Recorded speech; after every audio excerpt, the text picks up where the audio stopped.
국민TV 라디오 정오종합뉴스.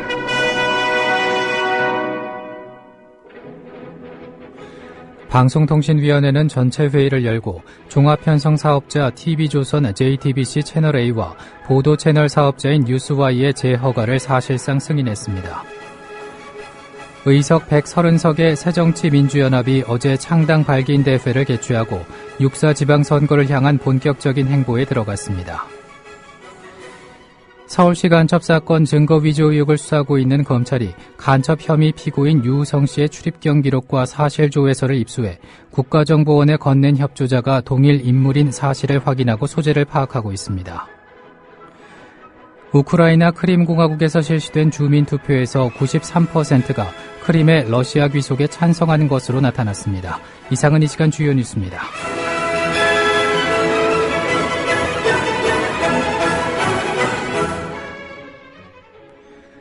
국민TV 라디오 정오종합뉴스입니다.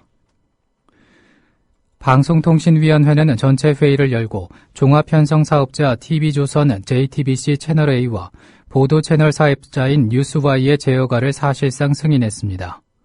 방통위는 오늘 전체 회의에서 4개 사업자가 모두 재승인 기준 점수인 650점 이상을 받았다고 밝히면서 변경된 사업계획서 내용을 좀 더 검토할 필요가 있다고 보고 19일쯤 다시 결정하기로 했습니다.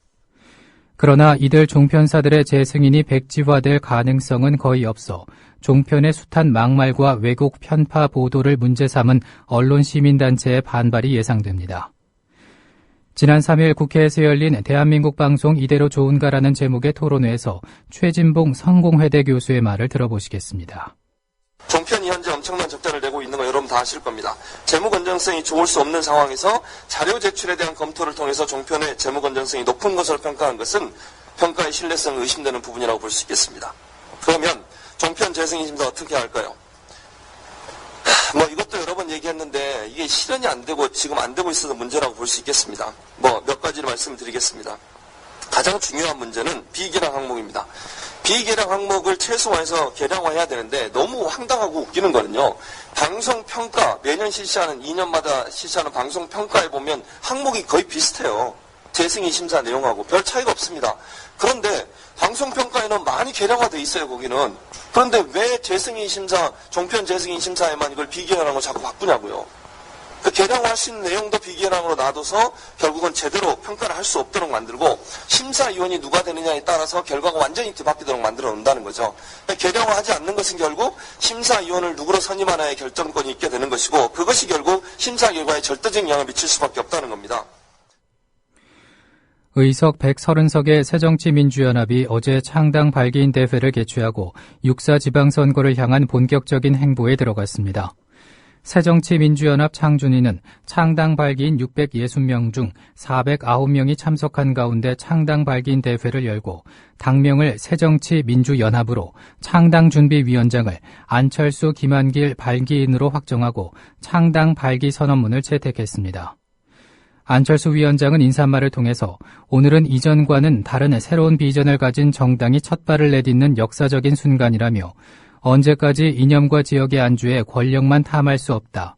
낡은 체제와 인식이 역사 발전의 걸림돌임을 스스로 깨닫고 선언할 때 국민에게 진정한 새정치의 주체로 인정받을 수 있다며 서로 조금씩 더 내려놓고 양보해서 새정치의 싹을 제대로 키워가자고 말했습니다. 직접 들어보시겠습니다.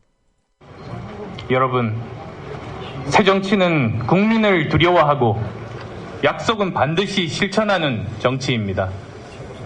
그런데 정부 여당은 어떻습니까? 국민과의 약속을 어겼습니다. 그러면서 사과 한마디도 없습니다. 국민을 가볍게 여기는 태도입니다. 여러분 기억하십니까? 대선 전에 새 후보의 약속은 거의 같았습니다. 그 중에서도 경제민주화, 특권 내려놓기, 그리고 사회적 대통합은 마치 대국민 서약과 같은 것이었습니다. 그런데 그 서약들 지금 어디로 갔습니까? 경제민주화는 아예 언급조차 되고 있지 않습니다. 실천은 고사하고 아예 금기어가 되어버린 느낌입니다. 또 특권 내려놓기의 핵심인 기초단체 불공천 약속 아예 뒤집어 버렸습니다. 그것뿐만 아닙니다. 대통합과 화해를 외치면서 반대자들의 손을 맞잡던 그 소중한 약속들은 다 어디로 갔습니까? 한편 안철수 의원 측은 민주당과의 통합 과정에 친노 배제, 최고위원직 폐지, 장외투쟁 금지 등의 요구를 한 적이 없다며 전면 부인했습니다. 새정치민주연합 금태섭 공동대변인이 CBS 라디오에 나와서 한 말을 들어보시겠습니다. 실제로 친노 배제론 같은 거 존재합니까? 저희는 전혀 그런 생각을 해본 적이 없습니다. 왜 제가 이 질문을 드리냐면 사실 그 신당 추진하는 실무진에 친노 인사들이 참여 안 하면서 이게 혹시 친노 배제 아니냐 뭐 이런 소문들은 있었거든요. 저희가 굉장히 숫자가 적은데도 사실 그 신당 창당 작업이 급속히 진전이 되면서 뭐 분과위원이라든가 위원장의 그 이름을 올리신 분들이 소수에 불과합니다. 예. 그렇다고 해서 다른 분들이 뭐 배제됐다거나 빠지고 있지는 않고 빠진 것이 아니라 다들 이제 최선을 다해서 새로운 당을 만들려고 노력을 하고 있는데요. 민주당에서도 저희가 알기로는 어떤 특정한 분들을 배제하거나 그런 움직임은 없는 걸로 알고 있고 하물며 저희는 그런 생각도 하지 않고 있습니다. 그런 생각조차 해본 적이 없는데 왜 이런 소문 나는지 모르겠다 그런 말씀이세요. 예. 이와 관련해 문성근 전 민주당 대표는 국민TV 라디오 조상훈의 뉴스바에 나와 민주당 조경태 최고위원의 친노 종북 세력은 신당에 따라오지 말라는 발언에 대해서 자멸하자는 얘기로 들린다며 조 의원이 통합신당에 안 따라오는 게 맞겠다고 비판했습니다. 들어보시겠습니다. 어제 그 민주당 조경태 최고위원의 발언입니다. 친노 종북 세력은 신당에 따라오지 말라. 이념이 다른 사람들, 패권주의적 사람들과 한 지붕 두 가닥이 돼서는 안 된다. 이 얘기했는데 이 얘기에 대해서는 어떤 입장이십니까? 그 정도 용어를 썼다면 그건 통합신당의 제대로 굴러가는 정당이라면 당연히 제명을 해야 된다고 생각합니다. 근데 아직 당이 만들어지지 않았기 때문에 제명 절차를 밟을 수 없을지 모르겠습니다. 근데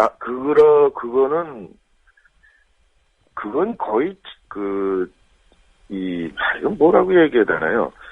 그러니까 종북이라는 용어를 당내에 쓴 거잖아요. 예. 그분은 스스로의 정체성을 생각한다면 탈당하는 게 옳죠. 예. 뭐 결과적으로 조경태 최고위원이 따라오지 않았으면 좋겠다 이런 생각이시군요. 그렇죠. 이분이 이제 그런 말씀을 하셨거든요. 친노 종북 그러니까 세력은 자기가 안 따라오는 게 맞겠네요. 예. 네. 알겠습니다. 서울시 간첩 사건 증거 위조 의혹을 수사하고 있는 검찰이 간첩 혐의 피고인 유우성 씨의 출입경 기록과 사실조회서를 입수해 국가정보원에 건넨 협조자가 동일 인물인 사실을 확인하고 소재를 파악하고 있습니다. 검찰은 이번 사건과 연루된 이인철 중국 선양주재 영사와 김 과장으로 알려진 국정원 직원을 조사하는 과정에서 두 건의 문서 입수 경위와 관련해 동일 인물로부터 전달받은 정황을 포착한 것으로 알려졌습니다. 검찰은 앞서 중국이 위조됐다고 지목한 3건의 문서 가운데 중국의 출입국 무모소의 정황 설명에 대한 답변서는 국정원 협조자 김모 씨가 위조해 국정원에 건넸다는 진술을 확보하고 김 씨를 구속했습니다. 나머지 2건은 유 씨가 지난 2006년 2차례에 걸쳐 북한에 들어갔다는 내용의 출입경 기록과 이를 발급한 적이 있다는 중국 허룽시 공항국의 사실조회서입니다. 진실을 호도하지 않고 논점을 이탈하지 않는 공정뉴스. 국민TV 라디오 뉴스의 꿈입니다. 지금은 정오 종합뉴스와 함께하고 계십니다.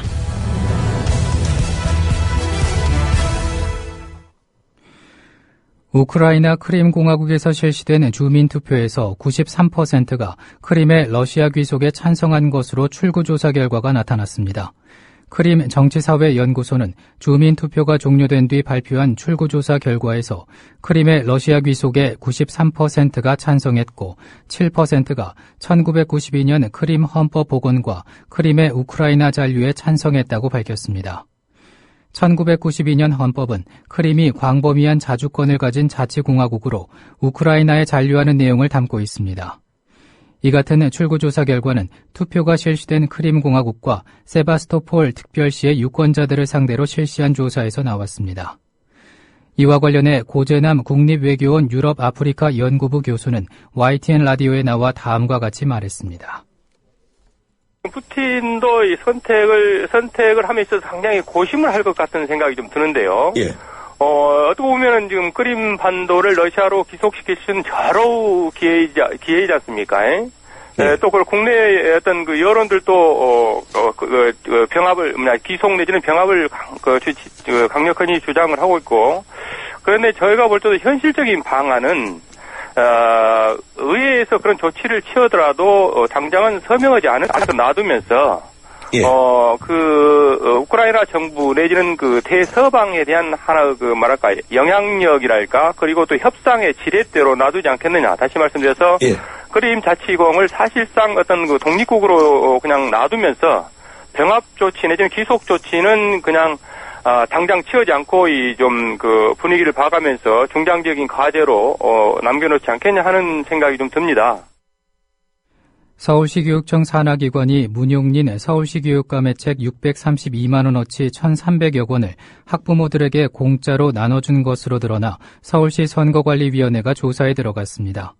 박혜자 민주당 의원실을 통해 입수한 서울시 교육청의 문용린 교육감 저서 구매 내역을 살펴보면 교육청 산하 유아교육진흥원은 지난해 9월 24일 서울 매동초등학교에서 열린 사부동행 프로젝트 연수와 진흥원 건물에서 마련한 유아가족체험교육이라는 무료 교육 프로그램에서 모두 1,050권 427만 5천 원어치를 뿌린 것으로 알려졌습니다.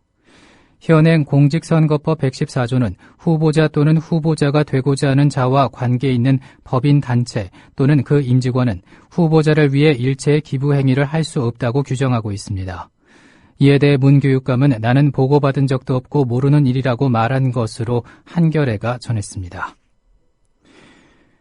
보건복지부와 대한의사협회는 원격 의료 도입에 앞서 일단 4월부터 6개월간 시범 사업을 실시한 후 그 결과를 입법에 반영하기로 했다고 밝혔습니다. 또 건강보험정책심의위원회의 공익위원을 가입자와 공급자가 동수로 추천해 구성하는 등 건강보험정책심의위원회의 객관성을 제고하는 내용의 국민건강보험법 개정을 연내에 추진하기로 했습니다. 이번 의정협의 결과는 모레까지 진행될 의협의 회원 투표를 통해 확정되며 투표에서 회원 과반수가 협의 결과를 수용하면 의협은 다음 주로 진행된 집단 휴진을 일단 철회할 예정입니다. 법원이 지난 1985년 국가보안법 위반 혐의가 적용된 고 김근태 전 의원의 고문 사건에 대해 재심 개시 결정을 내렸습니다. 서울고법 형사 2부는 보안법과 집회 시위에 관한 법률 위반 혐의로 기소돼 유죄 판결을 선고받은 고 김근태 전 의원 사건의 재심을 개신한다고 밝혔습니다. 법원은 수사에 참여한 경찰관들이 죄를 범한 것이 확정 판결에 의해 증명됐기 때문이라며 재심 개시 이유를 설명했습니다. 이어서 날씨입니다. 오늘 서울의 낮 기온은 17도, 전주와 대구 21도로 낮 동안 대부분 지방이 20도 안팎까지 올라 따뜻하겠습니다.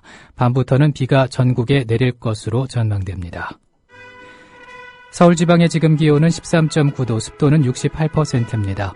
국민TV 라디오 정오 종합뉴스를 마칩니다. 아나운서 정승조였습니다.